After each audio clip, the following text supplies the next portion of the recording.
Hello everyone, Vic Micolucci coming to you live from a place that I haven't been live before on Facebook. We are in one of the snake exhibits here at the Jacksonville Zoo and Gardens. Really want to say thank you for all the people here taking us behind the scenes to teach us more. So many of you saw the video and the pictures that I posted yesterday of that giant rattlesnake, about 6 feet. That's what the witnesses say they believe it was. It was found near Argyle Forest and Brandon Field Road in southwest Jacksonville yesterday. A lot of questions, a lot of mixed comments. A lot of people were saying, you know, this is native to Florida, let's leave it alone. A lot of people also were saying, kill it, this is a threat. So we're going straight to the experts, and I'm gonna show you here. This is Emily Fife. She is a senior herpetology keeper here at the Jacksonville Zoo. So long story short, she works with and she studies reptiles, including snakes. And we are actually inside a rattlesnake exhibit. So I'll turn it around and I'll introduce you to our friends. And, so we've got two males on exhibit. We have a larger male who's about 5 to 6 feet long. We've had him here since 2009. Okay. And then we have another guy. He's a smaller male, probably about 3 feet long. Wow. And we are actually in here. There's nothing. There's nothing separating us from the. I'm trying to zoom out. Sorry. Trying to make this work. So we're actually in here. Yes. There we are. There we are. And there's a rattler. There's a rattler. And then we've got our friend the gopher tortoise right over here, also something that you might find in Florida. A little less threatening to some people, but you know, this is their habitat. This is where they live, and you know, you're on the conservation side, right? Absolutely, yep. These guys are a native species to Florida. They're very essential for our ecosystem. They do help control rodent populations. Rodents carry ticks and other insects that can cause disease to people, so they do help control that. And again, most snakes, almost all snakes, are not going to be seeking out people to harm. Really the only times they're going to hurt or bite someone is if that person is physically trying to move them or physically trying to harm them in some way. You can see here we have two rattlesnakes that we're standing in here with.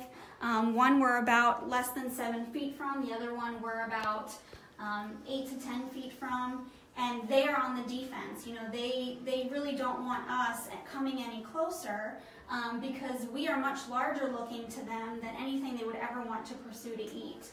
So these guys are definitely way more afraid of us than the other way around. So if snakes are left unharmed, left alone, the risk of a snake bite is really, really low. Okay, and Emily, I noticed that you're not hearing the rattlers. Like, you know, when you watch the old Western movies, you hear that shh. Yeah.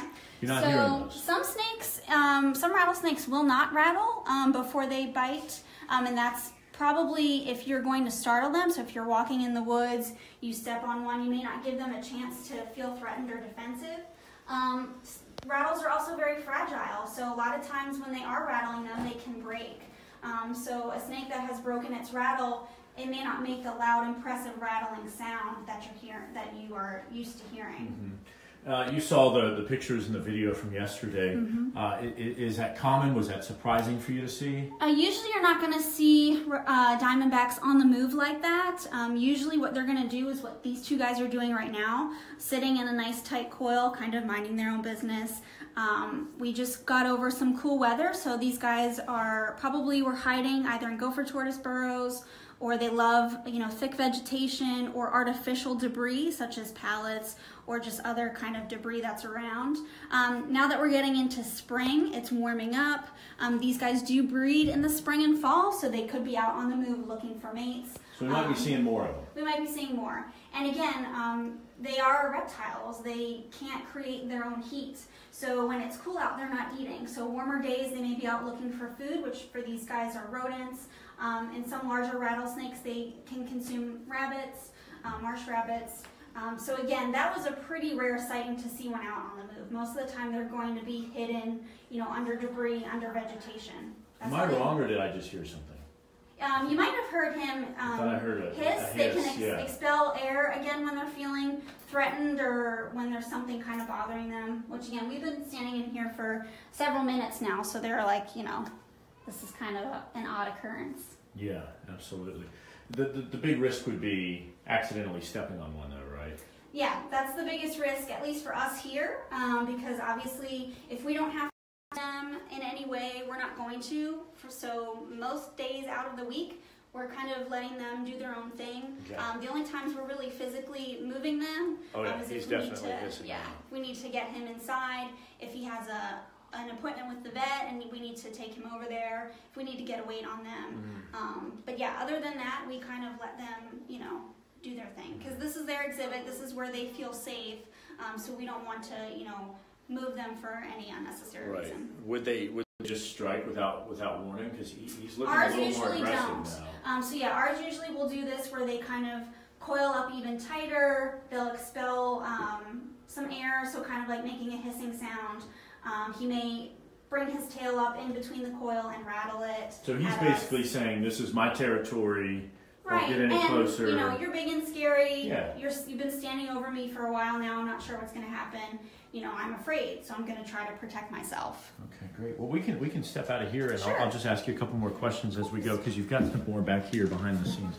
So thank you. All right, let's go here, and then kind of lock it up. And by the way, I mean, you guys have done everything the proper way, and you've got anti-venom. We do. And you've got people on standby. We do, and we have all our venomous exhibits are locked, so only our trained venomous keepers have access to those. We always work with them with 2 people in the building in the event of a bite, but we've not had a bite in the history of the Jacksonville Zoo here. So That's a good thing. it is. This will get a little bit closer Yeah, too. so these are 2 females that are fairly new to us. We acquired them last year. And again, we really don't know what the status of these guys are out in the wild. So in zoos, we are trying to set up breeding programs where we can breed these guys. These guys give birth to live young, so we can provide Diamondbacks to other zoos because again, they may become in the next few years threatened or endangered, and we really don't want to pull animals out from the wild. We're able to kind of captively breed them in zoos. JJ's got something for us. Yeah, so this is, go ahead. No, this is a rattle that broke off of our canebrake rattlesnake. Yes. And you can see, kind of grew in a little curve there and how long it got. And here, guys. There we Something go. that you don't want to hear on a stroll through the woods. Yeah. And you said that there's a misconception that people think they can count the rattles and tell the Correct. age, Yep. right? So a lot of people think if you count the segments of rattles, which each one of these is a segment, you can tell how old they are.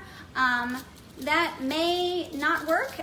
Because these guys get a new segment every time they shed. Most rattlesnakes are shedding more than once a year. And then also rattles, just like this one, can break off. So you could have a very large rattlesnake that may only have 1 or 2 segments, and that animal is not 2 years old. It's probably, 10 years old.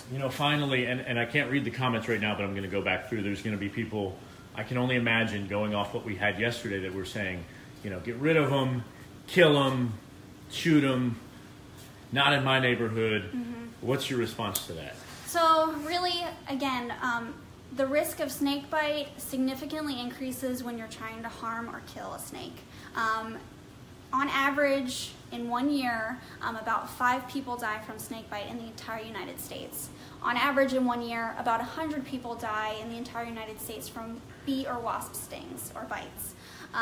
So there really are a lot more things that you are at risk for, a lot higher risk than being bitten by a snake. Snakes, for the most part, even venomous ones, you're not going to encounter. Again, they feel more threatened by us, so there's no reason to go out and kill these guys. They're an essential part of our ecosystem.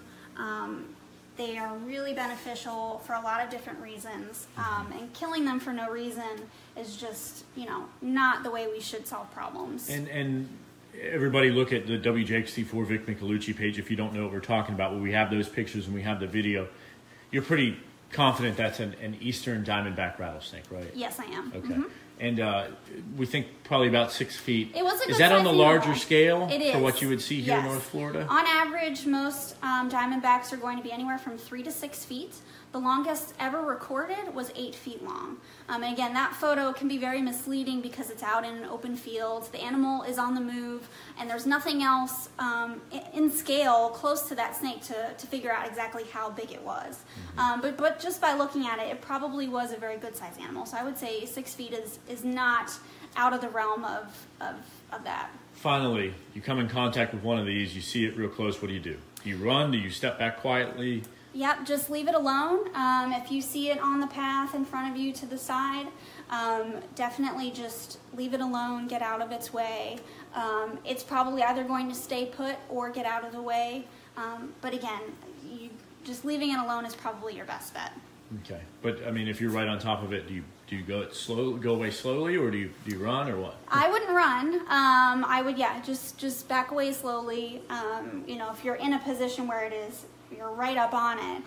Again, these guys know that you're there by then. They can sense heat and all that stuff. So you just basically want to, back away and get out of there. Great. Well, Emily, thank you so much. You're very welcome. Everybody here appreciates it. A good explainer, and thank you for the rattle. And we also got Stephanie here, who's, I'm told, like in charge of all the snakes and everything. So she's the head honcho. And of course, you can see these, I would call them majestic animals, in person at the Jacksonville Zoo. 7 days a week, right? 7 days a week. We are open on Easter. We'd love to have you guys come out here, learn about snakes, learn about different animals that are in your backyard here in the Wild Florida section, learn how you can live better with the wildlife around us. Anything from bears to snakes to panthers, we've got it. Manatees. Cool. Coming and out Dippin' and Dots. And yeah, Dippin' Dots. All right, guys. Thank you.